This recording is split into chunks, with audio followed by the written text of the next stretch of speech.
Ողջույն սիրելի հայրենակիցներ, եթերում Նոյան Տապանն է։ Եվ այսօր մենք զրուցելու ենք սոցիոլոգ վերլուծաբան Կարեն Սարգսյանի հետ։ Ողջունում եմ, պարոն Սարգսյան։ Այսօր ուրբաթ է, ամփոփում ենք շաբաթը։ Ինչպես միշտ։ Եթե դեմ չեք։ Պարոն Սարգսյան, կարելի է ասել, որ կրակոցների մասին Ադրբեջանի այդ գրեթե ամենօրյա մեղադրանքները Հայաստանի հասցեին հանգեցրեցին Բաքվի համար ոչ ցանկալի հետևանքների։ Ինչ մասին է խոսքը։ Խոսքը այն մասին է, որ արդեն խոսակցություններ են գնում այդ եվրադիտորդների թվաքանակի ավելացման մասին։ Մեծ հավանականությամբ իրանց նպատակին չեն հասել, դժվար է ասել հենց այդ հարցն է իրանց շատ անհանգստացնում։ Իրենց ցանկությունը իհարկե Ռուսաստանի հետ մեկտեղ հակահարված ստանալն էր, այսինքն հայկական կողմի հակադարձ գրակոծների ապահովումը, ունես որ դրան չհասան, այո, Ֆրանսիայի արտգործնախարարը հայտարարեց, որ ինքը նախաձեռնություն ունի կամ նպատակահարմար է գտնում կամ ինչ որ, երբ որ նպատակահարմար է, դա ինչ որ հերթական գործողություններ կարող լինեն, որ դիտորդական առաքելության թիվը պետք է առաքելության անդամների թիվը պետք է բարձրանա եւ մեծ հավանականությամբ դիտորդական երթերի թիվը, այդ որ նրանք բարձրանում դեպի սահման, սա էլ է շատ կարեւոր, որովհետեւ բուն թվականակի ավելացումը խնդրի լուծում չի։ Ցանկալի է որ իրանք ունենան եւս մեկ գրասենյակ, կոպիտ ասած, օրինակ հարավային այն ուղղության վրա, որտեղ որ հիմնականում գրակում են։ Հենց որ այո, այս պատասխանը Ֆրանսիայի իհարկե չէր ակնկալվում, բայց այնպես չի, որ հենց այս պատասխանն է, որ ստեղծել է մեծ պրոբլեմ։ Մեծ պրոբլեմը ստեղծել է իրականում այն փաստը, որ մերոնք չեն պատասխանում, մյուս կողմից Ռուսաստանի համար շատ դրական բաներ են տեղի ունենում, այս արդյունքում, թե Ալեն Սիմոնյանի այցը Մոսկվա, թե Նիկոլ Փաշինյանի դեռևս չհրաժարված, Ալենը չկներեք գնացել է Սանկտ Պետերբուրգ։ Նիկոլը դեռևս չի հրաժարվում Մոսկվա գնալուց մայիսի 9-ին, այսինքն սա ոնց որ իրանց նպատակին հասնում են։ Ինչ առումով, որ դե պարզա, որ Գյումրի ընտրություններից հետո Նիկոլի վախը ընդհանրապես բռնել են ու բռնել են, էլ ձև չկա, անար չկա։ Դրա համար ինքը ինչ որ հիմա փորձելու է ինչ որ մի կերպ իր իմացած տարբերակներով դիվանագիտական լուծում գտնի։ Ես պնդում եմ, որ դիվանագիտական դաշտում Նիկոլ Փաշինյանն եւ ընդհանուր առմամբ իշխանություն ունեցող այս պահին կուսակցությունը հենց կուսակցության մակարդակով իրանք զրոյական են, եթե ոչ բացասական, առավել եւս որ իրենց արտաքին քաղաքականության վրա ազդում են մարդիկ, ում բիզնես շահերը ամբողջությամբ ռուսական դաշտում են, կամ իրանք այդ բիզնես բանից դուրս են եկել միջավայրից, ոնց որ փոխվարչապետ Մեր Գրիգորյանը, որ ամբողջությամբ ռուսական կապիտալի ներկայացուցիչ է եղել, Գագիկ Ծառուկյանի մարդն է եղել, հետո Ռոբերտ Քոչարյանի մարդն է եղել, հիմա Նիկոլը մոտ նստած է, թե օրինակ Խաչատուր Սարգսյանն է, որը որ ոչ մի կերպ Եվրոպայում չի կարող բիզնես վարի, որտեղ իր բիզնես վարելու ձևը դախլչիություն է, ոչ թե բիզնես, մեծ հաշվը, որտեղ առևտուրը, որը արվում է, ոչինչ չի արտադրվում, դա բան չի, բիզնես չի։ Այսինքն այս զանգվածը, որը ճնշում է Հայաստանի տնտեսությանը դեպի ԵԱՏՄ կամ ոչ թե ճնշում է, այլ խարսխում է մեզ եւ սկացնում է ԵԱՏՄ-ի մեջ, ակնհայտորեն ամենամեծ ազդեցությունը ունի Նիկոլի վրա որպես վարչապետ, որովհետեւ մենք տեսնում ենք, որ վարչապետը 24 թվականի հաշվետվություն է տալիս, միևնույնն է խոսում է նրա մասին, ինչի մասին 7 անգամասին մի խոսակոմոդ չի ստացվում։ Սոցիալ-փիլիսոփայական, էթնոգենեզ, գաղափարախոսական, ինչ որ sense բաներ, չէ, տղա ջան, դու վարչապետ ես։ Դու պետք է խոսես նրանից, որ քո երկրի տնտեսությունը 3 տարի աճ ա տվել, երկնիշ։ Հիմա մինուս է։ Ասենք միջազգային տարադրամի հիմնադրամը բան է անում։ Քո տնտեսական աճը վերանայում է դեպի ներքև։ Դու սրա մասին պետք է խոսես։ Դու վարչապետ ես։ Վարչապետը նշանակում է, որ դու զավխոզ ես, լավ, սենց ասեմ, որ հասկանաս, կոլխոզի մեջի զավխոզն ես։ Դու պետք է ասես խիավատ, ինչ եք անում, որ լավը լինի, ոչ թե լնես այդ դու գենեզից խոսես։ Մարդը չի հասկացել, 7-րդ տարին է իրան թվում, ինքը բանը կրոնական առաջնորդ է։ անհասկանալի կրոնի իհարկե, քայլիստների կրոնի, բայց ինքը անհասկանալի, ինքը տենց բան է, ինքն տենց է պահում։ Դե գուցե այդ ելույթներից հետո գիրք է գրվելու։ Հասկացանք, ինչ գիրք, ախր ինքը գիրք ունի գրելու է, ինքը ամեն տարի գիրք է գրում։ Այդ կոչվում է կասակ բանի դրամարկղային գիրք։ Ինքը այդ գիրքը գրում է, իր ստորագրությամբ առնվազն այդ գիրքը լույս տեսնում։ Հուխ ու ջոտի գրքեր են, որոնք շատ վատ վիճակում են, աուդիտը չի անցնում։ Լավ, Փաշինյանին եթե անցանք դեպի Փաշինյան։ Այդ Ադրբեջանի թեման էլ եմ ասում, Ադրբեջանի համար ամենակարևոր բանն է, որ խաղաղության այդ բանակցությունները տապալվեն Հայաստանի պատճառով, հա։ Եվ տարբերություն չկա ոնց։ Հայաստանը կգնա Ռուսաստան, Մոսկվայում դրա հետևանքով կտապալվի, հայերը կկրակեն դրա հետևանքով կտապալվի, հայերը կդադարեն դրա մասին խոսալ դրանով, կապ չունի, կարևորը տապալվի այդ խոսակցությունները։ Իսկ գուցե տեսեք, Հայաստան ու Ադրբեջանը ոնց որ թե երկխոսություն է շարունակվում, Ադրբեջանը 1-2 պայման է դնում, Բայրամովն էլի նորից հիշացրեց այդ ասում Ադրբեջանը բացի ընդհանուր կոմունիկացիաներից, բացի սրանից ուզում են անարգել, նորից դա երրորդ պայմանն է։ Հայաստանն էլ կարծես թե այդ երկխոսության ի պատասխան սա է առաջարկում Արարատ Միրզոյանը, այս տարբերակն է առաջարկում Նիկոլ Փաշինյանը, այն տարբերակն է առաջարկում, ասում է եկեք ստորագրենք հետո լուծարենք, այն մյուսը ասում է թող այս բեռները սենց գնան, այնց գնան։ Մի խոսքով այսպես խոսում են։ Գուցե երկուսն էլ ձգձգում են, սպասում են այդ շքերթին մայիսի 9-ի։ Ինչին են սպասում երկուսը։ Անտալիայում տեղի ունեցած այդ դիվանագիտական ֆորումը, վեաժողովը, համաժողովը, ինչ ոնց ուզում եք բան արի։ Արարատ Միրզոյանի հարցազրույցը տված թուրքական մամուլին եւ հետո բաները կապված է արդեն իր եւ անձամբ Ֆիդանի այդ հանդիպման հետ կապված մեկնաբանությունները ամբողջությամբ երբ որ նայում ես, ինքը բավականին հետաքրքիր պատկեր է ստեղծում։ Առնվազն այդ հարցազրույցից զգացվում է, այդ բրիֆինգից հարցազրույց չէ, ասուլիս էր, որտեղ մի քանի լրագրողներ էին։ Տեղից երևում է, որ առնվազն Արարատ Միրզոյանը հասկանում է, որ այս խաղաղության մասին բանակցությունները ֆուֆու բաներ են։ Ինքը ասում է, որ դե մենք կոպիտ ասած խաղաղության մասին բանակցում ենք։ Մենք խոսում ենք իրանց հետ։ Մենք պատերազմ չենք ուզում, ալտերնատիվ չկա, ասում է, խաղաղությանը ալտերնատիվ չկա, ի վերջո ճիշտ է։ Ինչի են իրանք պատրաստ գնալ այդ խաղաղության համար, սա երկրորդ հարցն է։ Ես համարում եմ, որ խաղաղության համար այն զոհերը, որը Հայաստանը տվել է, ինքը ամբողջությամբ բավարար է։ Հիմա էլ Հայաստանը ոչինչ չունի զիջելու։ Ոչ մեղրիով ճանապարհ, բացատրեմ ինչու, որովհետև ռուսական երկաթգծին հատարված Հայաստանի եւ Ադրբեջանի համատեղ որոշմամբ դեռևս 21 թվականի հունվարին հրապարակվեցին այդ տվյալները ռուսական երկաթգծերի 20 թվականի արդյունքներով։ Չէ, 21 թվականին քննարկվել է, հա, 22 թվականի հունվարին հրապարակվեց 21-ի հաշվետվության մեջ ֆինանսական RЖD-ի ռուսական երկաթգծի 21 թվականի ընթացիկ հաշվետվության մեջ, որը հրապարակվել էր 22 թվականում, արտացոլվել է այն փաստը, որ Ռուսաստանի երկաթգծերը ստանձնել են պարտավորություն կառուցել երկաթգիծ, որը կմիացնի Հորադիս կայանը Արաքսի ափին, այն ժամանակ այդ մեր պաշտպանական շրջանի այդ գյուղը չի էլ այն քաղաքն է, որը մինչև տեղ Ադրբեջանը երկաթգիծը պետք է քաշի, այդտեղից մինչև Նախիջևան երկաթգիծը պետք է քաշի ռուսական երկաթգծերը, այսինքն RЖD-ն։ Ոչ թե հարավային Կովկասի երկաթգծերը, որոնք Հայաստանի օպերատորն են, այլ RЖD-ն։ Եվ այս պայմանավորվածությունը ուժի մեջ է։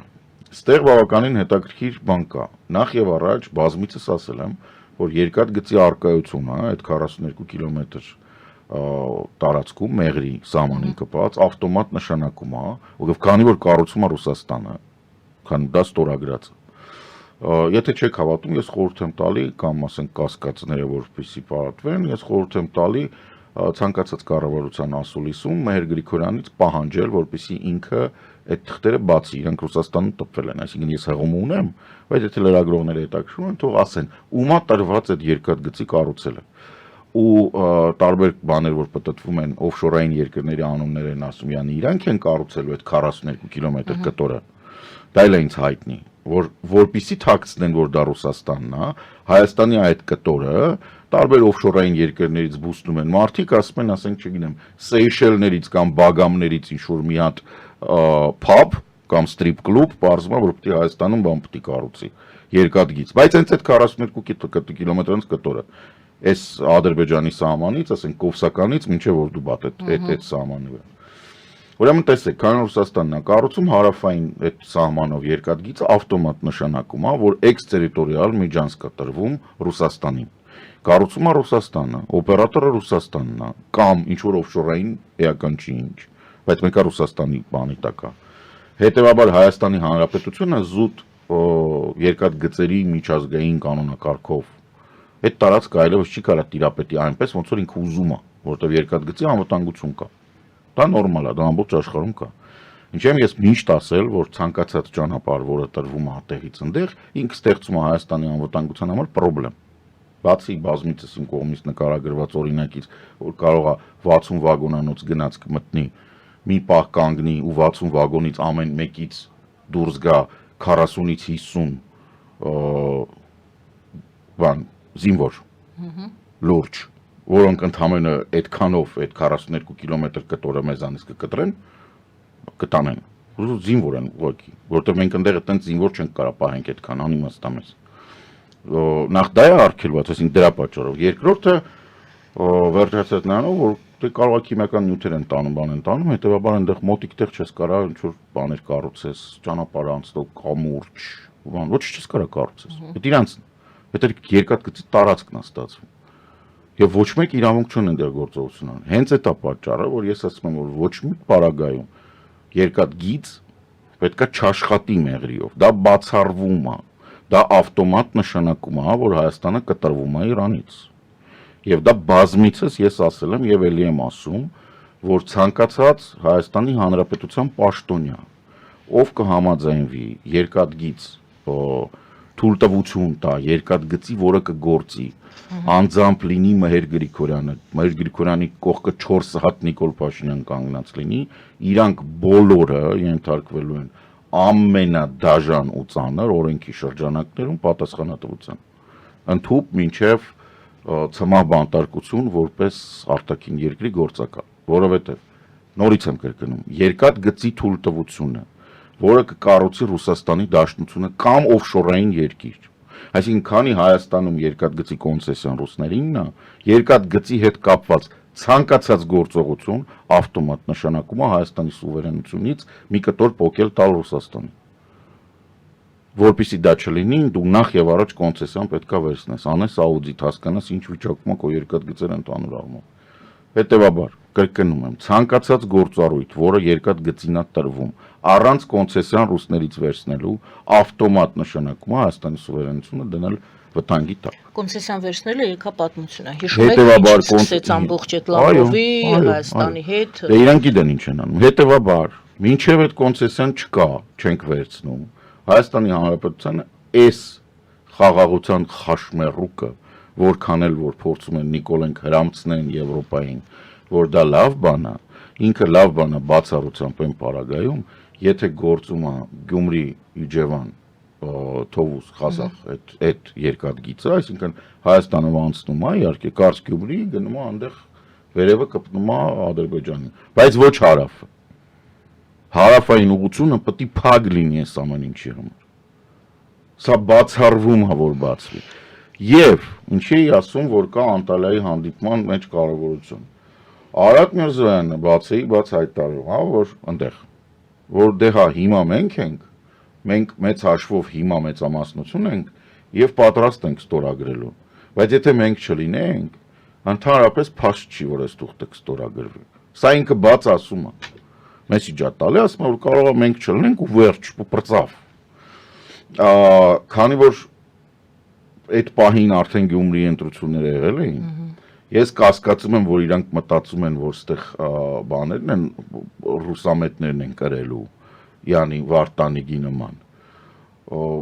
26 թվականի մաս։ Հա, բայց իրանք տեղել են սխալվում։ Ինչու՞։ որովհետև հաստատ իրանք չեն կրելու այդ բանը պրծավել, սպառվում արդեն։ Շատ քիչ մարդ կա Հայաստանում, ով ուզում է այդ մղձավանջի մեջ ապրի։ Իսկ բայց այն նրանում, որ մյուս իշխանությունը կգա ու դա այդպես չի լինի, իրանք ճիշտ են։ Որովհետև կոպիտ ասած ոչ մի անվտանգության, Հայաստանի անվտանգությունը կարևորագույն կետ դիտարկող իշխանություն, քաղաքական ուժ, որը եկավ իշխանության, թույլ չի տա, որպեսզի մեղրիով անցնի ռուսական դրոշով բանարվող երկաթգիծ։ Այսինքն դուք ենթադրում եք, որ դեռ մի տարի, մի ամանից մյուս աման այս ջուրը տեղափոխվելու է բանակցություններ կոչված։ Ես գրեթե վստահ եմ, որ խաղաղության մասին փաստաթուղթը նույնիսկ եթե ստորագրվեց մինչև ուկրաինական պատերազմի եւ ֆիքսման ավարտը, չի ռատիֆիկացվի Ադրբեջանի կողմից, մինչև չրատիֆիկացվի ռուս-ուկրաինական խաղաղության պայմանագիրը։ Իսկ ձեր մի հարցազրույցում դուք ասել եք, ենթադրում եք, իհարկե ենթադրության մակարդակով, որ դեռ մի 2 տարի խաղաղություն Ուկրաինայի եւ Ռուսաստանի միջև դժվար է ակնկալել։ Պնդում եմ։ Պնդում եք։ Պնդում եմ, որովհետև տեսեք, հիմա 25 թվականի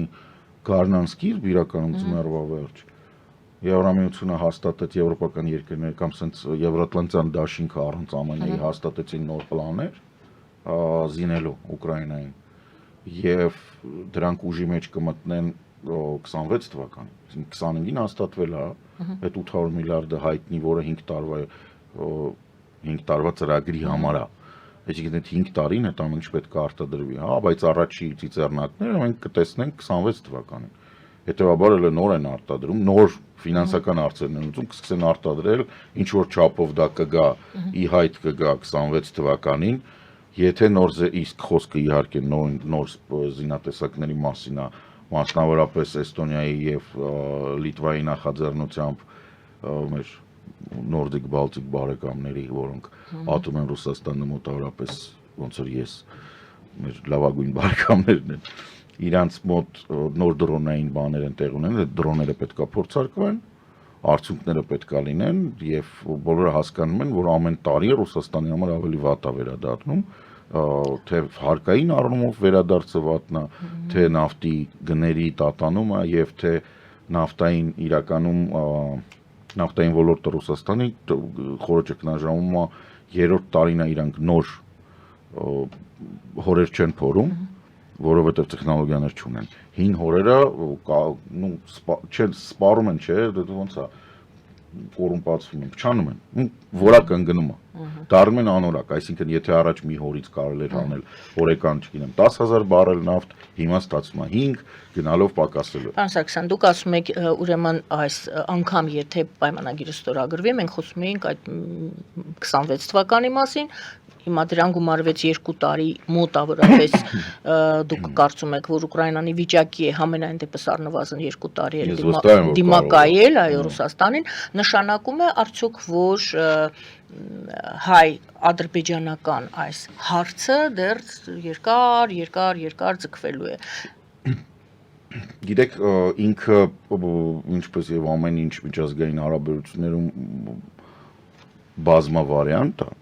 բազմատարբերակ լուծումներ են, տարբերակները sense որ պատկերացրեք, այդ պարամետրերով փոխում եք։ Իհարկե այդ տարբերակներից մեկը նա пассив տարբերակը, որ ուկրաինական պատերազմը ավարտվում է, Ուկրաինան եւ Ռուսաստանը նստում են այն կամ ինչ որ մնացել է Ռուսաստանից, եվրոպական, որտեվ ասեմ խա 26-ը կարևոր իրականում, ինչի ես համել վստահ եմ, որ բան այդ կարճ, որովհետեւ այս տեմպերով որ գնաց Տրամպը հաստատ կկորցնի կոնգրեսը, այսինքն այնտեղ արդեն այս բանը բացարձակ գժությունը, մագա ֆաշիզմը, մեգալոմանիակությունը, մասկի բանի կդադարի էլի, ասենք կուներա նորմալ բան, կլինի հանրապետական նախագահ, դեմոկրատական կոնգրես, քիչ թե շատ բալանսավորված սենատ եւ այս ամեն ինչը կլինի բան։ Եթե այս տարբերակն ենք դիտարկում եւ այնտեղ վերջանում է պատերազմը արժանապատիվ կերպով, ոնց որ Բլինկենի ձևակերպումներ նշանակում է աշխատեց Ռուսաստանի եւ Ուկրաինայի միջև Ալմատայի հռչակագիրը, իրանք վերադարձան 91 թվականի սահմանները։ կրկնում եմ, չեմ եւ սա պնդում։ Սա միակ տարբերակն է, որ Ուկրաինայի հասարակությունը եւ Եվրոպան, հետեւաբար հիմնական այդ ծանր մասը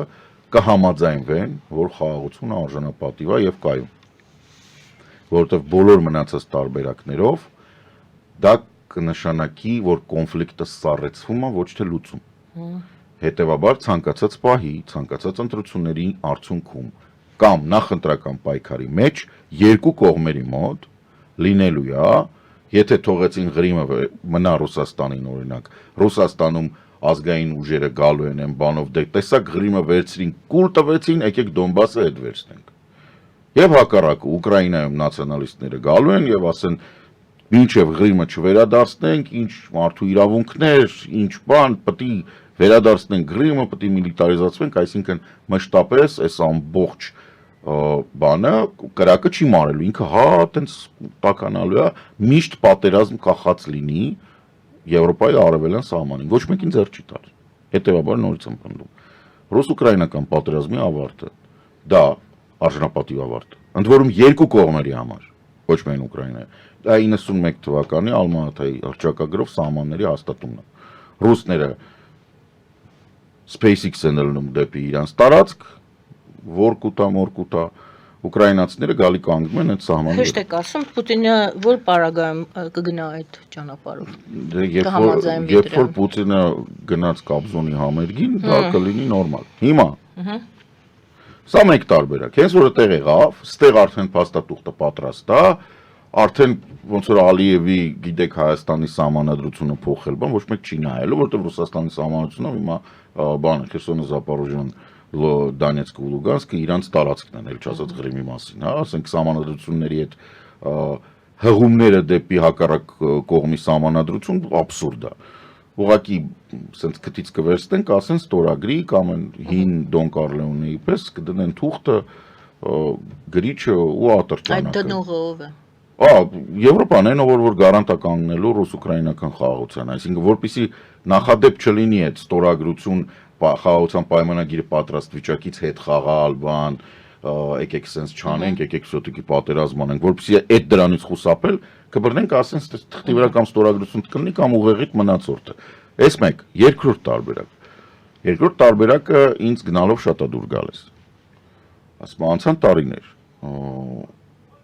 Հայաստանի Հանրապետությունը յուր դաշնակիցներով, բարեկամներով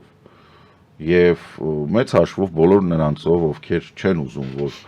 Մորդորը, Գունդաբադը եւ բանը Սարումանը մեծամասնություն կազմեն այս աշխարհում,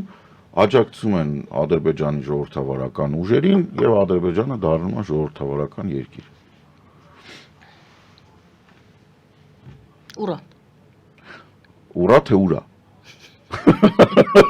Ինչ որ մի բան ենք անում։ Մի հատ Թարիր աշամա հայտնվում, որը գնում է դեպի Բաքու, ճիշտ է, շիիտական դրոշներով կամ, չգիտեմ, ինչ որ ուրիշ դրոշներով, Ալիևին բան ենք տալի, ասում ենք կարճ լուցկին քաշեցիր Սադամ ենք անում, երկար լուցկին քաշեցիր Կադաֆի ենք անում։ Ամփոփում ենք, փաստորեն այս բարձրաձայն Ես իրականում ուզում եմ ինչի համար ես ասում։ Ես համարում եմ, որ սա ամենահավանական տարբերակն է։ Ամենահեշտ, ցանկալի, անարյուն ամենահավանական, որտեղ ինչպես ասում են, այսինքն Ադրբեջանի դեմոկրատացումն է ամենահավանականը համար։ Ինչ որ ես կոչում եմ դեմոկրատացում, հա։ Հա, նո Իրաքի, Աֆղանստանի պես։ Այստեղ խնդիրը գիտեք որն է ասում։ Պարդոն,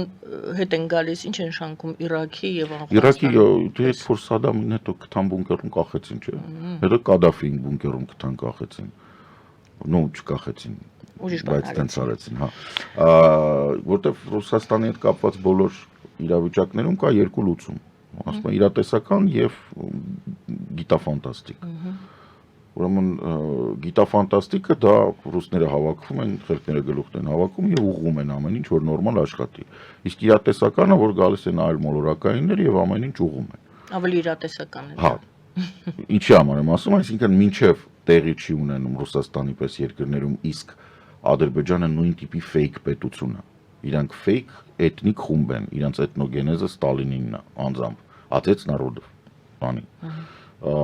Իրանց անվանումը ֆեյք է, որտեղ ինքը նույն Ստալինի եւ Էնվերի կողմից է ստեղծված կոնկրետ նպատակով։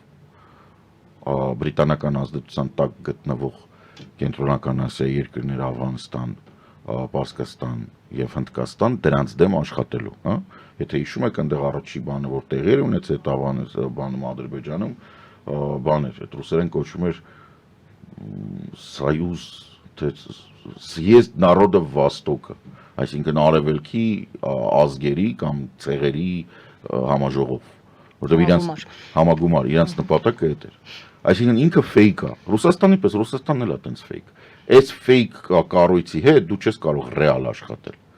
Դու չես կարող իրականության, ինչ են իրանք տենց լեզու գտել իրար հետ։ Ինչ են իրար բերան թքած մանգալի Պուտինն ու Ալիևը, որտեղ երկուսն է գիտեն, որ իրանք fake երկրի ղեկավար են։ Որտեղ այդ fake երկիրը ամբողջությամբ բռնված է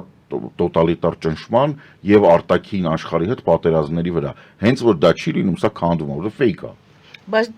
բոլոր դեպքերում Հայաստանն է ամենաշատը իր վրա զգում այդ պետության, որովհետև եթե թույլ տակ կներեք, որպեսզի դա այդպես չլինի, երկրի վարչապետը ոչ թե պետք է զբաղվի էթնոգենեզով, իրական Հայաստանով, ինձ ասելով ես պիտի Մասիսը շատ սիրեմ, թե Արագածը, Յայլեն պիտի շատ սիրեմ իր գյուղը, թե իմ քաղաքը, ինքը պիտի զբաղվի տնտեսությամբ, ինքը ոչ թե պիտի հեծանի քշի վատ կեպքով, այլ ինքը պետք է զբաղվի, ասենք բուխուչոտով, այսինքն հաշվապահությունով։ Մինչ ամփոփել Հենց որ այդպես եղավ, մեզ չի լինելու, էլ այդ վտանգը մեզ չի լինելու։ Մի մեջբերում կոնտեքստի մեջ, հետո կամփոփենք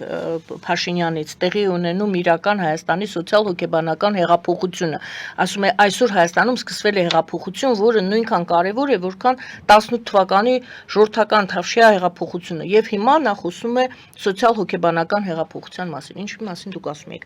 Հիմա պարզապես որ ցիտատ բերեմ, որ հասկացա, ինձ նենց հետաքրքիր է, որ հիմա բերեմ ստեղ նստածնեմ։ Ասեմ սոցիալ-հոգեբանականի, սոցիալ-փիլիսոփայականի եւ սոցիալ-տնտեսականի տարբերությունը կասես Շարքային Փաշինյան։ Ստուգման գրքույկը տուր, նեզաչոտ լիկվիդնը չստացար գնա բանակ ծառայի։ Հիմար որ դու շարունակությունը այնուամենայնիվ, քանի որ սրա մասին ենք խոսում եւ առանցքային արձանագրումը, ասում է Փաշինյանը, այն է, որ վերջին մի քանի 100-ամյակներում առաջին անգամ միջազգայինորեն ճանաչված մեր պետությունն ու հայրենիքը նույնական են։ Լավ, եկեք չխորանանք, այստեղ փորձում ենք հասկանալ այդ հայ-ադրբեջանական, այդ ինչպես նշեցի, եթե համաձայն եք, բարձրաձայն բանակցում են, Ադրբեջանը ասում է սա էլ եմ ուզում, կոնտր առաջարկներ է անում Հայաստանը եւ այսպես մենք նայում ենք, մեկնաբանում ենք, զայրանում ենք, դուք եք զայրանում, դրվում ենք, հուսահատվում, հանրությունը համենայն դեպս ամենասուր Ճիշտ եք ասում։ Հետևում է, ճիշտ է, անհանգիստ է հասարակությունը, հետևում է իրադարձություններին, լուրերին, հայտարարություններին։ Եք ինչի անեմ։ Վատ սցենարով, վատ դերասաններով, վատ որակի սերիալներ կան, չէ՞։ Մոտավորապես այդպես սերիալ է մի հատ։ Ուրեմն ոչ միայն վերջի էջը տեսել ենք, այլ գիտենք ինչա, չի լինելու դա, կարակ չհետևեք։ Ուղղակի կարակ չհետևեք։ Ոչինչ չի փոխվում դրանից, որ դուք հետևում եք։ Դուք պրոստը հետևեք նրան, որ Փաշինյանը մի օր չորոշի, որ մեկա չի ստացվում, ջանդամը լինի, օր եկեք Հայաստանը ծախեմ գնամ։ Այսինքն դրան դա կանխելու համար պետք չի ամենօրյա ռեժիմով հետևել, ով ինչ բառաչեց, Ալիևը ինչ ասեց, նրանք ինչ պատասխանեցին, բան արեցին։ Լավ, այսինքն դուք Հայաստանի համար ինչ որ տեղի անենում Բրյուսելում, մեծ հաշվով։ Այսինքն Հայաստանի անվտանգությունը ամբողջությամբ, այս պահին ամբողջությամբ Բրյուսելյան բանի մեջ է, օրբիտայի մեջ է, սա մեկ։ Երկրորդը ժամանակ առ ժամանակ մեր պաշտոնյաները, որոնք չգիտեմ ինչ են ուտում, առյուծի կաթ են խմում, մակարովի գյուլա են կուլ տալի, չգիտեմ ինչ է իրենց հետ լինում, մեկ-մեկ փորձում են Եվրոպային տիպը մատ թափտալ, բա Հայաստանն անկախ երկիր է, մենք մեր սեփական քաղաքականություն ունենք առհակ ու բախտից։ Դու քո սեփական քաղաքականության իրավունքը ծախել ես 2018 ընտրություններից իրիկունը, այն դեկտեմբերի ընտրությունների ժամանակ, որովհետև քո սեփական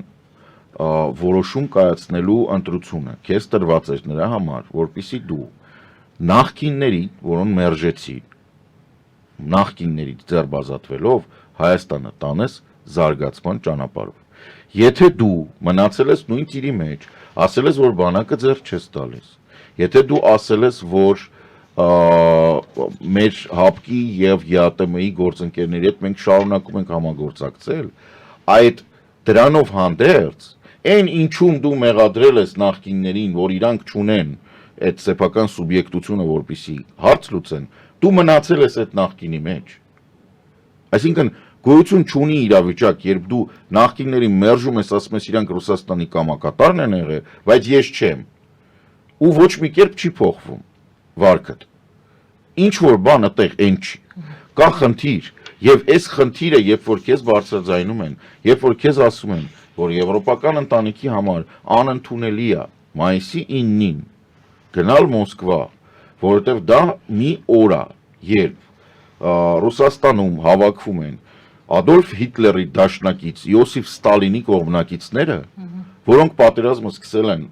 սեպտեմբերին 39 թվականի համատեղ ոչնչացնելով քո այսօրվա ամենալավ, ամենահզոր բարեկամներից մեկին Լեհաստանին ոչնչացնելով։ Այնուհետև քո դաշնակից քո համար հիմա բանում սահմաններիդ վրա եվրոպական դիտորդական առաքելության մեջ մարդ ապահովող Բալթյան երկրները։ Դուք իրականում մայիսի 9-ին գնում եք, որպեսզի նշեք, որ այդ երկրների անկախությունը Հիտլերի հետ միասին ոչնչացրել եք, հələ խայտառակություն է։ Ոնց կարելի է դրանից հետո ինչ որ մի կերպ արդարացում գտնել։ Դա նույնն է, ոնց որ ապրիլի 24-ին այն մարդը, որ քեզ ասում է՝ մի գնա Մոսկվա, ինքը Էստոնիայի ներկայացուցիչ է։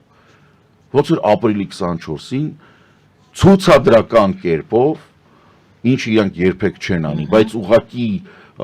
տարբեր քայլիստներին տեղը դնելու համար իրանք գրկախառնվեն Թուրքիայի հետ Էնվերի, Թալատի եւ բանի Ջեմալի բանի մոտ, նկարների մոտ։ Ոնց կարելի է սա համարել Հայաստանի անկախ քաղաքականության դրսևորում։ Քեզ ասում են՝ մի արա կմրսես, մատդ հաստոցի տակ մի մցրու կկտրի կտանի, մի լպստի 380 վոլտը ձեռ տուր։ Ինչ, այն որ քեզ թվում է դա անկախություն է, որ երկու ձեռով գնում ես այդ կաբելը բռնում ես,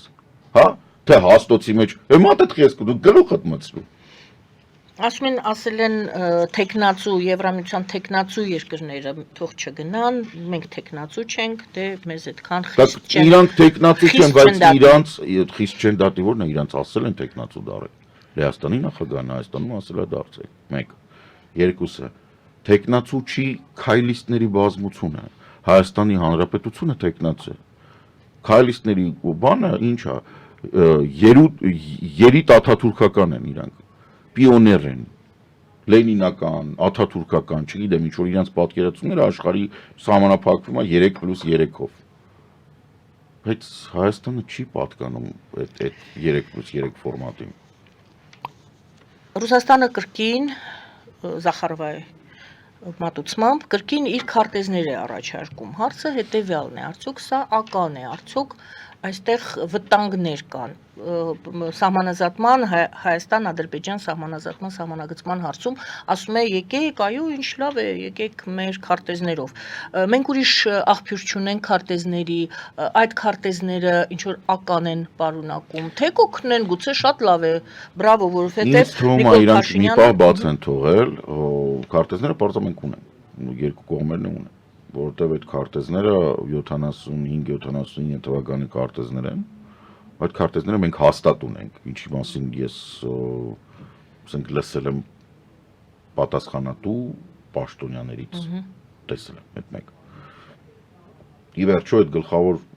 շտաբի Սովետական միության գլխավոր շտաբի քարտեզներն են, որոնք մեծ մասշտաբի մեջ են, այսինքն այնտեղ մանր-մունր կիլոմետրաժի խնդիրը հողի վրա դրա մասին են բանակցությունները հիմնականում, հողի վրա փորձում են լուծել, բայց մեծ իմաստով քարտեզը կա։ Մաշկա Զախարովան կամ Արաղն է փոխվել սպիրտը, այսինքն ինքը մոռացել է, որ այդ հարցը ակտուալ չի Հայաստանում, թե Հայաստանը եւ Ադրբեջանի միջեւ, որտեղ այդ բանը արդեն ռատիֆիկացված աշխատում են։ Կամ իրանք ինչ որ մի բան են որոշել, որ պետքա Օրինակ Ադրբեջանը ինքը սա ասում է, հիմա սպասենք նրան, որ Ադրբեջանը որպեսզի կասեցնի նաև այդ գործընթացը, ասի, որ այս քարտեզի հետ ես համաձայն չեմ, օրինակ, որտեղ ինքը պայմանական է 75 թիվ, ինքը 75 թիվ ֆրացել։ Օրինակ 78 թվականի քարտեզների հետ ես համաձայն չեմ, եկեք գնանք Մոսկվայից վերցնենք։ Ու Մոսկվայից որ վերցնեն 78 թվականի քարտեզները, եթե այս հարիվները համաձայնվեն կամ այդ անձնավորությունը, որը փոխվարչապետ է ստեղ աշխատում, եթե իրանք համաձայնվեն, մեկ էլ պարզվի, որ 78 թվականի նոր տված քարտեզով Ռուսաստանի կպարզվի, որ արդեն իսկ սահմանագծված եւ սահմանազատված իրանցի կտորը այլ բան պետք է ունենա, այլ տեսք պետք է ունենա։ Ու ուտեղ իրանք կասեն, դե էս էլ հետ մեղա արեցինք, հաջող։ Հասկացաք, թեման որն է։ Այսինքն, երեք Facebook-յան ընկերներից մեկը փայլուն մի հատ բան արեց, փայլուն գրառում արել, ամբողջ գիշեր ծաղացել տղեկին ողորին։ Ասում եմ, բայց նկատում եք, մենք գնալով ասում եմ թուրքերին սկսելու ենք ասել սև ռուս։ Բաց շարունակեք։ Դե որտեվ մենք ռուսներին ասում ենք սպիտակ թուրք, չէ։ Ասում եմ հիմա սենց սրանց պետք է ասենք սև ռուս, որտեվ իրենք շատ ավելի վատն են։ Ասում եմ այդ երկու բանի մեջ նույն գաղափարն է բոլորի մոտ ովքեր դնում են մտածում են որ դնում ես վերլուծում ես էմոցիաները անջատում ես դնում ես մի սեղանի վրա այդ բանի պես Դանիել Դեֆոյի հերոսի պես կիսում ես դրականը բացասական տեսնում ես որ թուրքը որպես թշնամի միշտ նախընտրել է որտեղ ինքը ասում է ես քո թշնամին եմ ես քեզ կմորթամ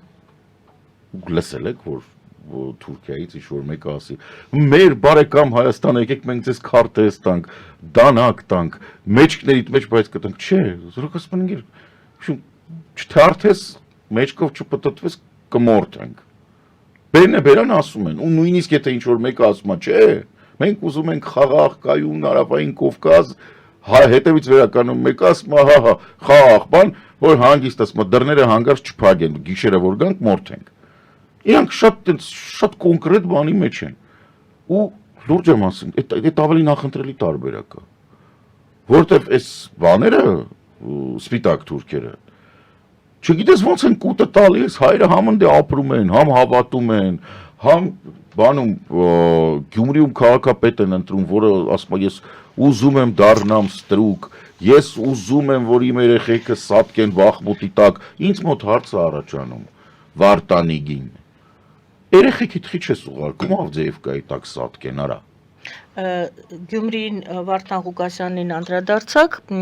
չեք կարծում արդյոք, որ այդ հայտարարությունները քաղաքական են, քաղաքապետը պետք է քաղաքական։ Ոչ, քաղաքապետը, էլի եմ ասում, վարչապետը չպետք է զբաղվի էթնոգետնեզով, սոցիալական փիլիսոփայությամբ եւ բան սոցիալ հոգեբանության սոցիալ-հոգեբանական հեղափոխություններով, որտեղ վապրղ երկար ժամկետ է իր սրոկից բրը, բայց քաղաքապետ չզբաղվել պոլիտիկա,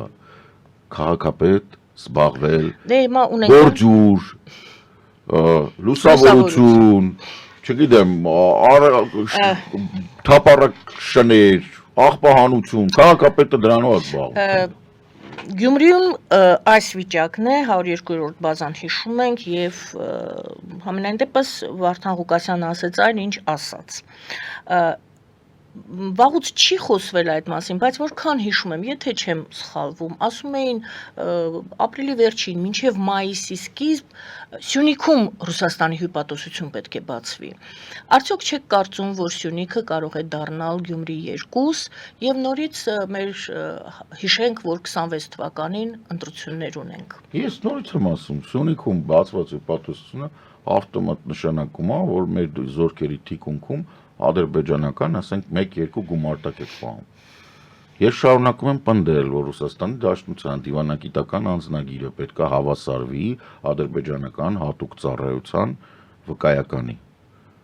Նորից եմ կրկնում, Ռուսաստանի Դաշնության դիվանագիտական անձնագիրը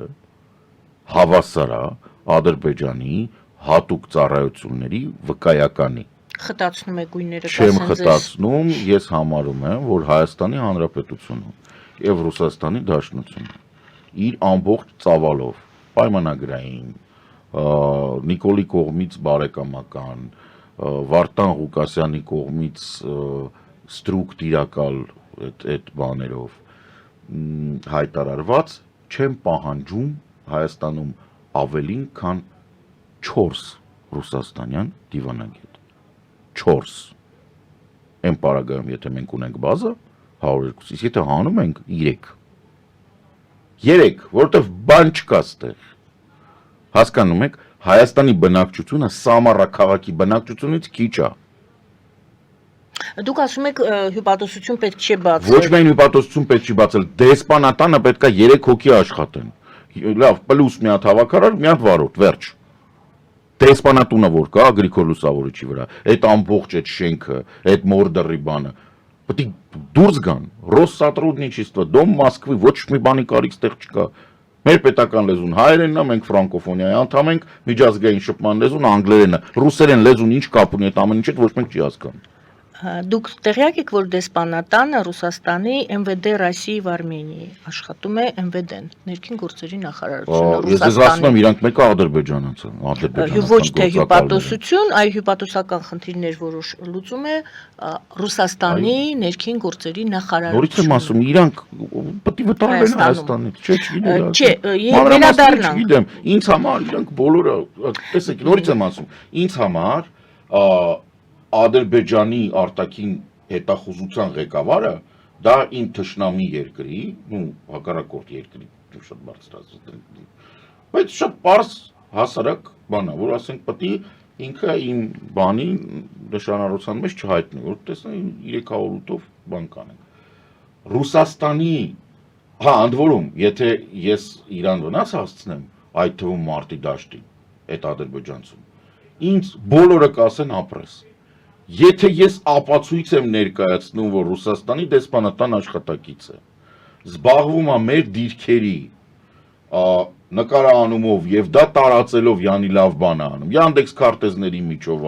ինչ որ ձևերով։ Այսինքն ես ասում եմ, որ ախպեր, այս մարդը թուրքի գործակալը, ադրբեջանցու գործակալը, ես ստանում եմ, հավասար առնվազն 1/3-ը Ինձ հանում են դու ինչ ես խոսում բան իրանք մեծ են Պուտինը բարանց Ռուսաստան Վարտավնիկը բան սս բաներ են սկսում խոսել հայ ախպերը տենց չի Ռուսաստանը իրական թշնամի է Դուք հակառուսական տրամադրություններ եք սերմանում Ես Ռուսաստանը բոլոր երկրների որոնք ընտրում են նախընտրել են ժողովրդավարական զարգացման ճանապարհը Մարդու իրավունքների ապահովման ճանապարհը ովքեր նախընտրում են իսկանդերներով երեխաներ չոչնչացնել ինչպես Ռուսաստանը անում է վերջի 10 օրը Ուկրաինայում Իդեպ ինչով բացատրեք այդ դրանով որ ասում են հիմա այդ տեսեք դուք եք ասում դուք հակառուսական ռուսաֆոբական բաներ եք տարածում ես վերջի 15 օրվա մեջ 8-9 երեխա սպանեցին նպատակային խփելով քաղաքացիական բնակչությանը նպատակային իսկանդերով խփում են քաղաքացիական բնակչությանը ես եմ հակառուսական բանանում լավ ոչ մեկի մտքով չի անցնում հասկանում եմ որ բան կա ինչ որ երևի այն որ ասում է վառվել է մարդկանց մոտ սրտները քարացել է անպայման պետք է ձեր տանը գա հասնի դա որ հասկանաք որ դրանք անընդունելի են Նիկոլ Փաշինյանին Ալեն Սիմոնյանին անպայման քո ընտանիքում պետք է տրակի այդ իսկանդերը որ դու երեխեքիդ աղիները դեմքիդ վրից հավաքես, որ հասկանաս, որ Ռուսաստանը թշնամի է, որ չի կարելի գնալ Ռուսաստան ու Ռուսաստանի օրներ դնել ռիլզի մեջ, նույնիսկ սարկաստիկ բանով, հա, Նիկոլ Փաշինյանը մայիսի 9-ին, որ գնում է, մեր պատերազմն է, մեր 300,000 հայերն են, որոնք երկիրը կառուցել են, Եղեռնից փրկված սերունդը, Ռուսի խաթր, տարան Ստալինի խաթր, տարան կոտորեցին, դու տեղ չունես այդ մարդկանց իշատակը նշելու, անպայման պետք է գնաս մորդր, սատկած չթաղած Լենինի լեշի վրա, որը երկրիդ 2/3-ը հանձնես թուրքերին եւ ադրբեջանցիներին, անպայման պետք է այնտեղ կանգնես, որ Ալիևն է գա, sense մի հատ չաչալի ճպացնի, ասի հա արա, բա Շուշիում քիչ ես նշում։ Թե կասկածում եք որ չի ասի։ Գիտեք ոնց կասի։ Լրագրողների մոտ կասի։ Վստահեցնում եմ ձեզ, որ Ալիևը ասում է, դե ժամանակին էս ակուպանտները Շուշիում էին նշում, հիմա Շուշիում չեն կարա նշեն, եկել են Մոսկվա։ Դու բոմժ ես, դու տեղ չունես, տենց ասենք թե տոնա։ Մեկ այլ թեմայի անդրադառնանք, այս ինֆորմացիան հարց առաջացրեց, արդյոք ես ամենասկզբից մինչև ընթերցելս հարցը ուղեմ ձեզ, որպեսզի այդ ենթատեքստում լսենք այս ինֆորմացիան, արդյոք Հայաստանում պետք չէր նման գերատեսչություն կամ նման գրասենյակ աշխատեր։ Միացյալ Նահանգների պետդեպարտամենտը փակում է ուշադրություն արտաքին միջամտության եւ ազդեցության հակազդման բաժինը։ Տեսեք ինչ է ասում պետքարտուղարը։ Ես հայտարարում եմ օտարերկրյա տեղեկատվության, մանիպուլյացիայի եւ միջամտության դեմ պայքարի գրասենյակի փակման մասին։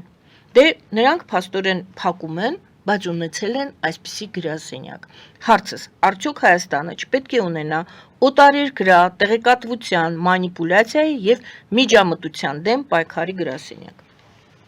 Չէ, որտեղ մեր մոտ ամեն ընտանիքը պետք է լինի տենց գրասենյակ։ Ամեն ընտանիքը պետք է տենց գրասենյակ լինի։ Ինչպես։ Ոնց եք պատկերացնում, ասենք ապացուցված ինչքան ենք մենք տեսել, որ շատ վատ հայոյում են Նիկոլին ռուսական ԶԼՄ-ները։ Իսկ չեմ փակում են պետական լիցենզիա են տալի։ Ինչ մասն է։ Գրասենյակը լինի, չլինի։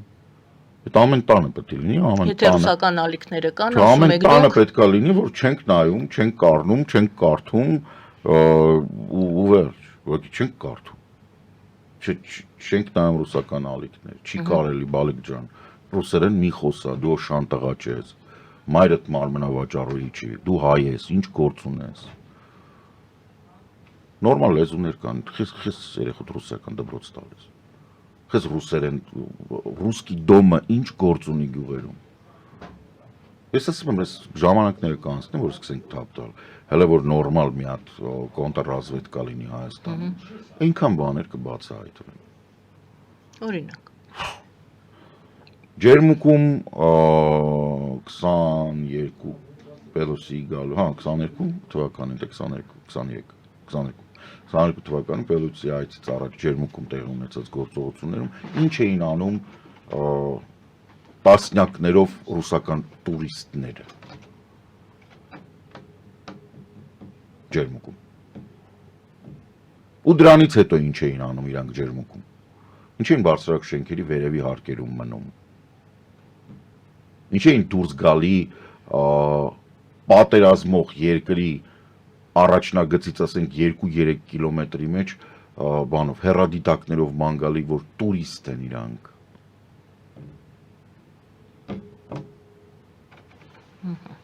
Ուր կորան ավելի քան 444-ի ժամանակ ձերբակալված ապացուցված ադրբեջանցի գործակալները։ Ինչ եղան այդ մարդիկ, ուր են։ Լուրջ թեմաներ կան։ Կան, շատ թեմաներ կան։ Ու այդ թեմաների պատճառով է, որ ես ասում եմ, որ ավելի հեշտ է ինչ որ մի պահ յուրաքանչյուր ընտանիքում այդ հարցը լուծել շատ պարզ։ Այսինքն յուրաքանչյուր մարդ իր համար պետք է լուծի այդ յուրաքանչյուր մարդ, բայց այդպես գիտեք ոնց չէ ընտանիքում է, որովհետև ստա բանը ռուսական մուլտֆիլմ երեխային չի կարելի ցույց տալ։ Լավ։ Չէ, ախր դուք հասկացեք, որ եթե ցույց ես տալի, այդ լեզուն իր համար դառնում է ընդունելի եւ դրանից հետո, քանի որ իրանց բանը ռոպագանդան աշխատում է հզոր կերպով, երեխան, որ հետո գնում է դպրոց 7 տարեկանը, ինքը չգիտի ինչա, ինքը էշեշ լսում է հետո ռուսական ալիքները ու ասում է ուկրաֆաշիստ։ Ու դու չես կարող էլ իրան պատժես, որտեվ մեղավորը իրա ծնողն է, որտեվ իրա ծնողը թողել է, որ ինքը մաշինի միդվեց նայի կամ ֆիքսիկ նայի։ Դուք ամեն անգամ ինձ փորձում եք մեղադրել ինչ-որ բանը խորն է, դա դու հիմա դնում ես քո երկրի անվտանգության 20 տարի հետո քո երկրի անվտանգության հիմա արգելելով ռուսերենը, դու ապահովում ես, որ 20 տարի հետո քո զինվորը դիրքից չի փախնի, որովհետև Վարգոնզոյի ոտը կդրած մի հատ սև սատանա կգա կասի ինչ-որ մի բան։ Դու հենց հիմա ապահովում ես, որ երբեք Հայաստանի ոչ մի ղեկավար, այլևս մայիսի 9-ին չի գնա նշի այն տոնը ճակերտներով սատանայական տոնը, որ Հայաստանը եւ Եղեռնից փրկված հայերը ստիպված էին մարդկության դեմ հանցագործություններ գործել Լեհաստանում։ որը Հիտլերի հետ համատեղ Ստալինը վերցրեց, գրավեց եւ գնդակահարեց լեհերին, ովքեր փախնում էին այսքոմ իրանց իմանալով Հիտլերից, ավելի վատ տեղ էին հայտնվում։ Ես կրկնում եմ, որ չկա այդտեղ բան նշելու, պատերազմը սկսել է 39 սեպտեմբերին, ավարտվել է 45 սեպտեմբերին, մայիսի 9-ին ոչ մի բանի մասին է։ Գերմանական գարնիզոնը Բերլինի կապիտուլացվել է մայիսի 7-ին, մայիսի 8-ին ամբողջ աշխարհը արդեն խաղաղության տոներ նշում։ Մայիսի 9-ը ոչ մի բանի մասին է։ Գոյություն չունի այտենց տոն, ոչ մի տեղ բացի այդ սատանայական երկրից։ Ախր դա հրեշ է, ոնց չեք հասկանում։ Պարոն Սարգսյան, երկու հարց եւս ունեմ ցավոք կներեք։ Դե ձեզ զայրացնում եմ, դուք Չէ, նորմալ է ասենք, դուք չեք զայրացնում։ Իրավիճակն է բան ասում, ամեն անգամ ասում են, հա, ոնց որ բանը լի, ինչ էր դրա, հիշում եք PCI-T 386, այն որ դիսկետի վրա էր ամեն ինչ։ Դիսկետը հանում դնում ես նորացվում ասա։ Երեք բացատրել ես, հետը համաձայնվել է, քեզանից ավելի ծանր քֆուր է տվել ռուսներին, մյուս օր առավոտը տեսնում ես, ասում տեսեցինք ռուսական դոկտորական կալբաս եմ ճարել, ինչ լավն է, չէ։ Ասում այ տղա ջան, երեք քեզ բացատրել, որ սրա 5%-ն է բնական ծագում ունեցող սպիտակոց։ Մնացածը չգիտենք ինչ է։ Երեք ասում էիր, հա, հիմա խես արը, համով է։ Ոնց չասես, ապուշ ոչ է սրա։ Ռուսաստանի արտաքին հետախուզության ծառայության պաշտոնական կայքում այսպիսի մի ձևակերպումի հանդիպեցի, հետաքրքիր է։ Եվրոֆաշիզմը գրված է Ռուսաստանի արտաքին հետախուզության ծառայության պաշտոնական կայքեջում։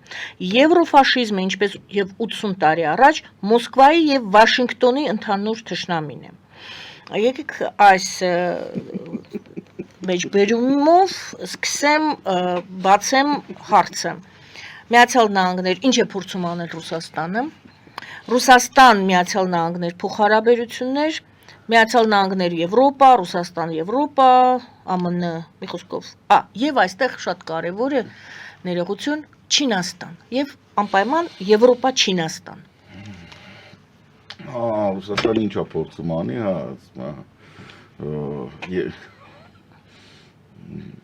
ոնց ասեմ, ամպոչ գտալ է, ինչա կոչվում։ Պարզա ինքը ինչա փորձում անի։ Ասում եմ Միացյալ Նահանգներ մենք ունենք ընդհանուր թշնամի։ Դա նորմալ է, դա Տրամպը հայտարարել է, որ Եվրոպական միությունը ստեղծվել է, որպեսզի Ամերիկայի Միացյալ Նահանգները սկրու ապանի։ Այսինքն,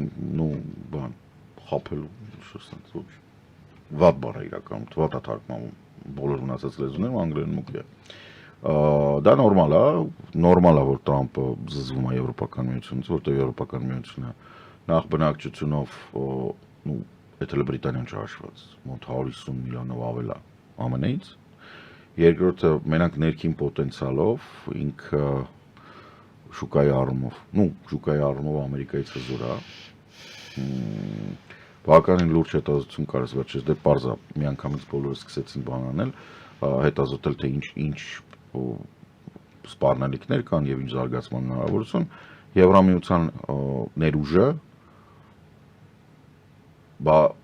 մինչ այս պահը, դե պետք է հասկանալ, որ ինքը ուշ է ստեղծվել, 99-ին է ստեղծվել, մինչ այս պահը բացված է 30-ից ոչ ավել տոկոսով տարբեր ոլորտներ կան, որ 10-15%-ով այդ ներուժը բացված, այսինքն այնտեղ ասենք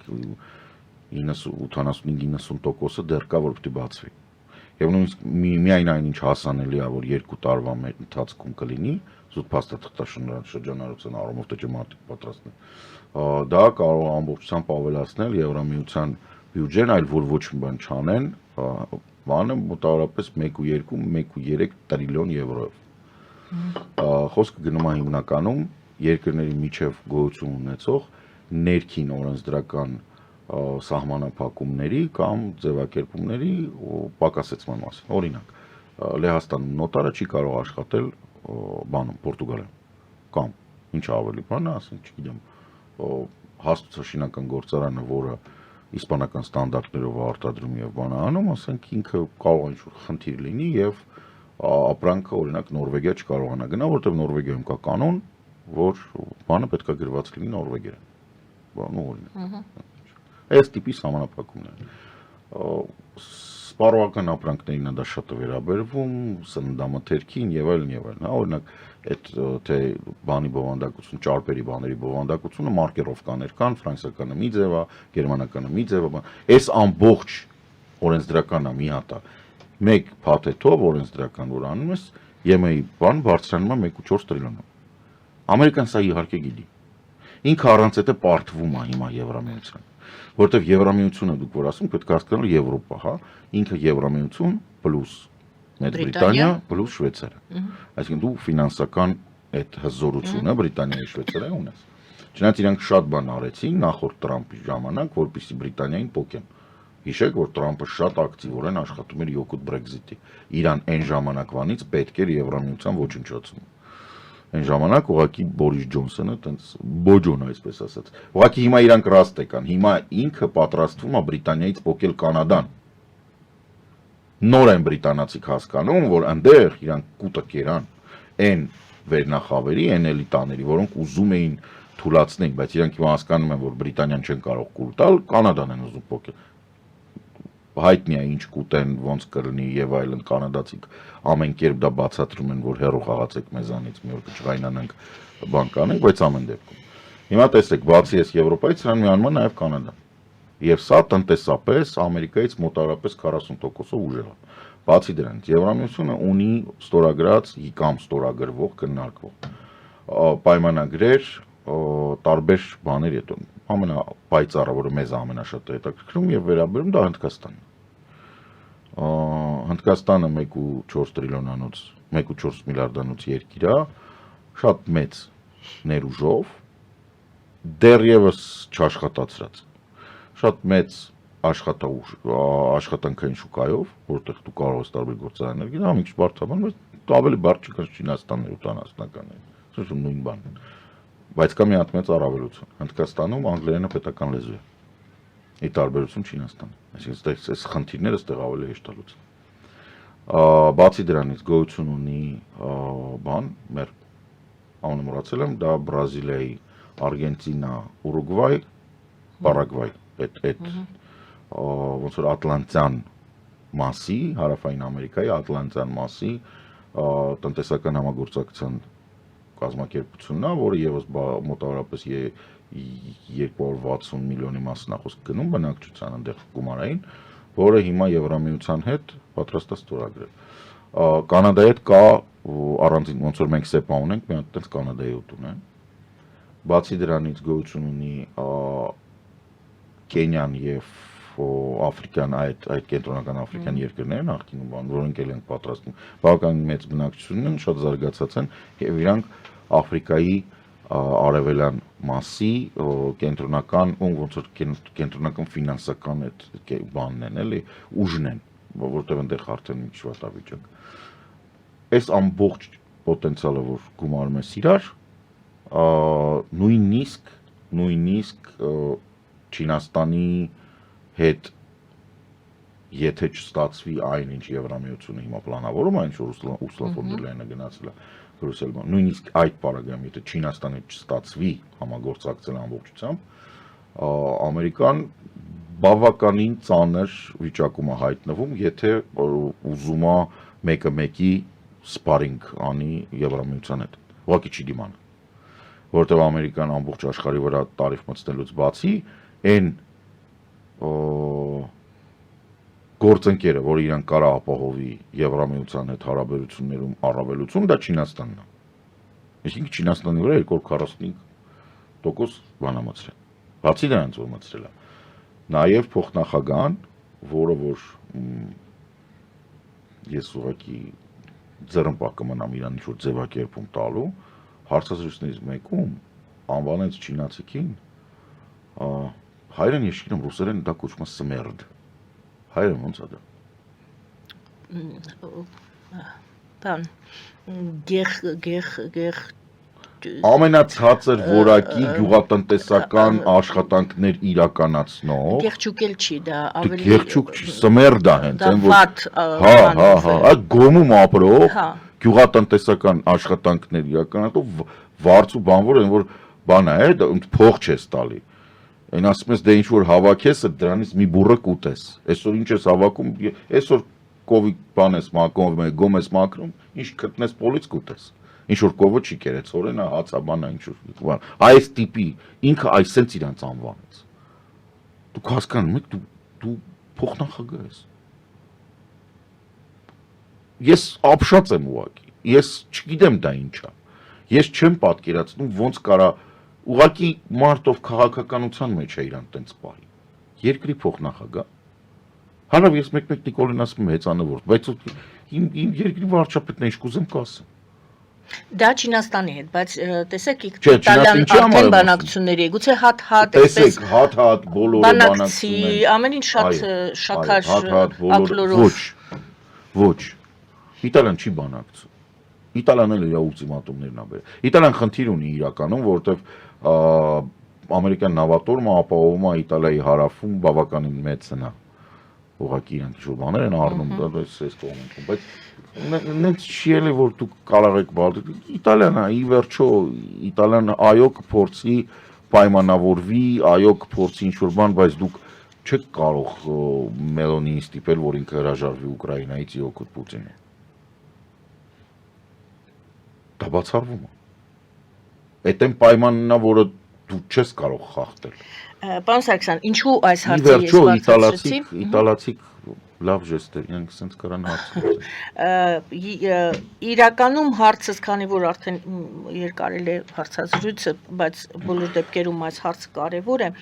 Եվրոպա-Չինաստան, այո, դուք նշում եք, որ հիմա փորձում են բանակցել եւ ընդ որում ոչ միայն Եվրոպան է ձգտում, այլ Չինաստանից էլ ստացվեց ազդակ, որ նրանք էլ են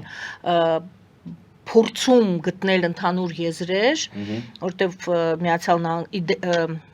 ոչ թե հակառակ Միացյալ Նահանգների, բայց ունենալու Միացյալ Նահանգներ, որտեղ այնտեղ ասենք կա չգիտեմ։ Այո։ Տրամպիստներ։ Բարի, այս պարագայում ինձ հետաքրքիր էր, որ սա մենք փաստորեն մեկ անգամ եւս նշեցինք, որ այո այդպես է, Հարավային Կովկասը եկեք էլ դիտարկենք։ Այստեղ Հարավային Կովկասը հետաքրքրություն ներկայացնում է Եվրոպա-Չինաստան փոխհարաբերությունների մեջ։ Իրեք շատ հետաքրքիր հարց եք տալիս։ Հարավային Կովկասը իրականում դա բան, ինչքան էլ որ դա տանի։ Դա Վրաստանն ու Ադրբեջանն։ Մենք արդեն Հարավային Կովկաս չենք։ Մենք ասենք, չգիտեմ, կարող դիտարկել հարավ-արևելյան Եվրոպա։ Կարող դիտարկել։ Եթե այդպես եք դիտարկում, ես հասկանում եմ, որպեսզի չերկարացնեմ, այդ դեպքում եթե Եվրոպայի սահման է, նորից Եվրոպա-Չինաստան եւ այդ դեպքում Հայաստան եւ իր ամբողջ այդ ինֆրակառույցները, որոնք դեռ չկան։ Ցավոք սրտի։ Բայց կարող են լինել։ Այո, դուք շատ առաջ եք գնում։ Այս պահին, քանի որ գոյություն ունի անկայունություն Վրաստանում 1, Ադրբեջանում 2, Հայաստանում 3, քանի որ Նիկոլը չի կոնկրետանում, ինքը գնում է Մորդոր, թե ինքը մնում է սպիտակ ուժերի մոտ։ Քանի որ Թուրքիան ընտրել է ավտորիտարիզմի ճանապարհը, մինչև որ տեսնեն այս ընտրությունները ինչա լինում։ Քանի որ Սիրիայում չեն կարողանում Թուրքիան եւ Իսրայելը պայմանավորվեն։ Քանի դեռ Այստեղ արդեն քանի դեռ բանակցությունները գնում են Ամերիկայի եւ Իրանի միջև, որոնք վերաբերվում են նրան, որ Ամերիկան չի ուզում վերջնականապես տրակացնի տարածաշրջանը, բայց արդեն մեծ մերձավոր արևելքի մասն է խոսքը, չի ուզում պատերազմական գործողություններ սկսի Իրանի դեմ, մինչև հութիները չեն ավարտվել, հա, իսկ իրանք տեսնում որ հութիները չեն ավարտվել, ու ես իրանց ասեմ, որ վստահ եմ, որ այն նախորդ ադմինիստրացիայի ժամանակ բոլորը գիտեին, որ բավականին երկար ժամանակ Ամերիկայի Միացյալ Նահանգները աջակցում էր Սաուդյան Արաբիային եւ Եմենին եւ Միացյալ Արաբական Էմիրություններին, որպեսզի այս նույն հութիներին 4-5 տարի ընդ պատերազմ էր գնում։ Եվ հիմա, որ այս նույն Եմենը եկել ասում է ինձ փող տուր, ես այդ հութիների հարցը լուծեմ, իրանք այդ ճանապարհով արդեն Սաուդյան Արաբիայից 50 միլիարդ փող են կերել։ Այսինքն դա չի աշխատելու։ Եվ իրականում Ամերիկայի Միացյալ Նահանգները միայնակ են, իսկ միայնակ դու մերձավոր արևելքում կարաս տանես 0.1/17 պատերազմ, եթե դրսից ես։ Իսրայել։ Իսրայելը դարդ է։ Իսրայելը բեռ է։ Իսրայելը տխրություն է Ամերիկայի համար։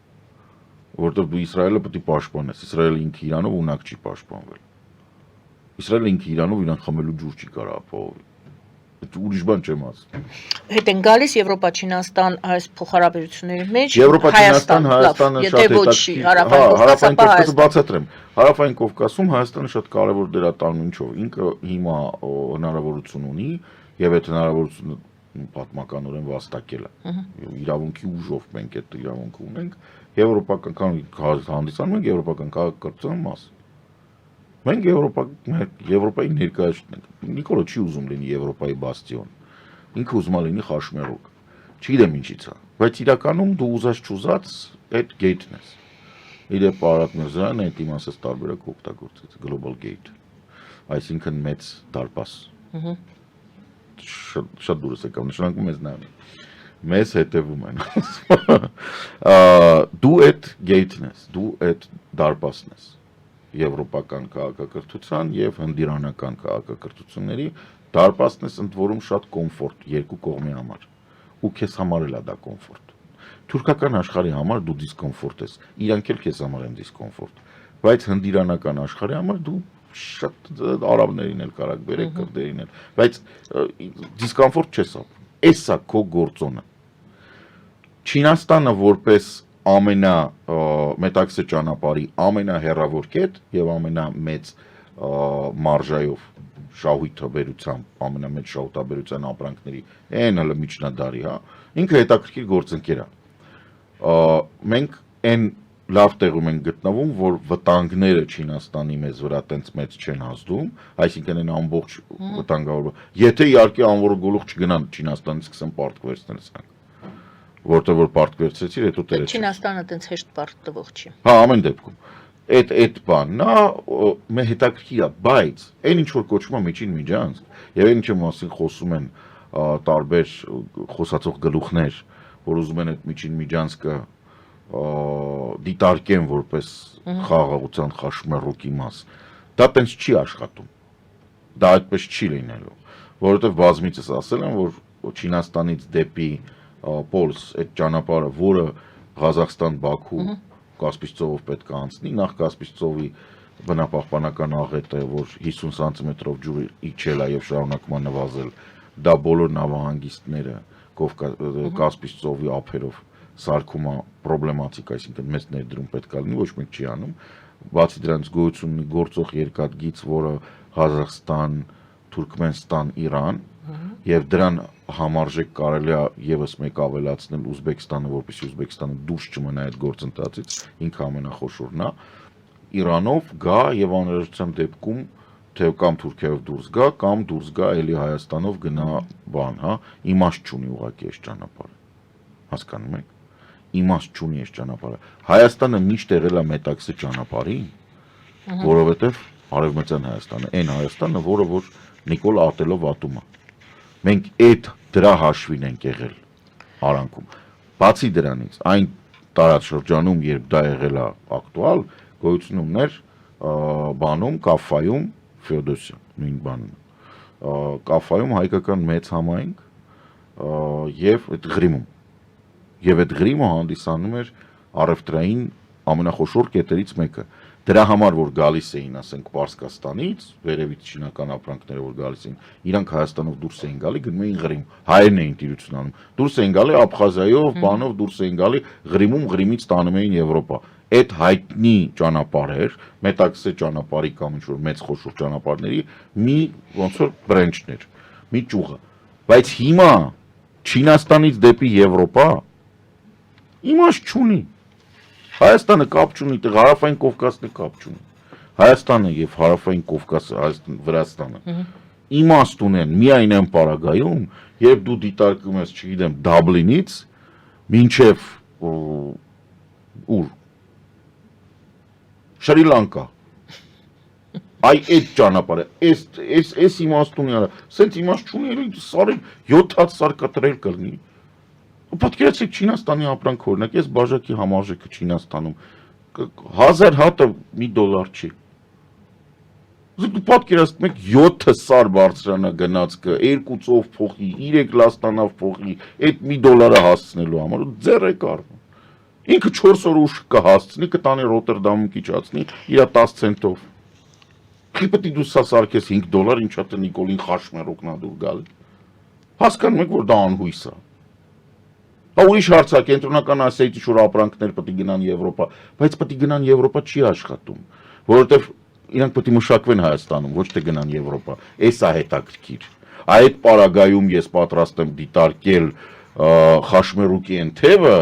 որ մենք Հայաստանից բան ենք անում, որ երկաթգիծը մի մասը աշխատում է եվրոպական ստանդարտով, մյուս մասը մնում է ռուսական։ Այդ ժամանակ ես համաձայն եմ, որ ես, չգիտեմ, Ղազախստանից, Ուզբեկստանից, բանից ապրանքներ բերեմ սովետական մոդելի գծով, բերեմ ստեղ, վերամշակեմ, ու արդեն հասկանամ ուր եմ ուղարկում, սա Չինաստան, սա Հնդկաստան, սա Եվրոպա, այդ նորմալ է, բայց դա կներեք, դա խաշմերուկ չի,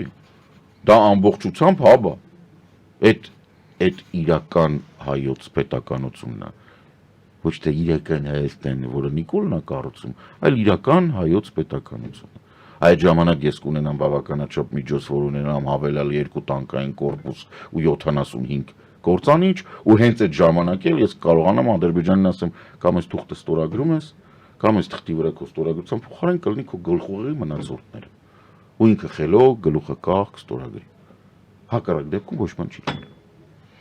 Շնորհակալ եմ։ Ես եմ շնորհակալ, չվախեք։ Շնորհակալություն սիրելի հայրենակիցներ, հիշեցնեմ, որ մենք զրուցում ենք սոցիոլոգ վերլուծաբան Կարեն Սարգսյանի հետ եւ ինչպես միշտ ուրբաթ օրերին մենք ամփոփում ենք շաբաթա զրույցը Վարմեր Գայան Արաքելյանը, բարին ընձեզ։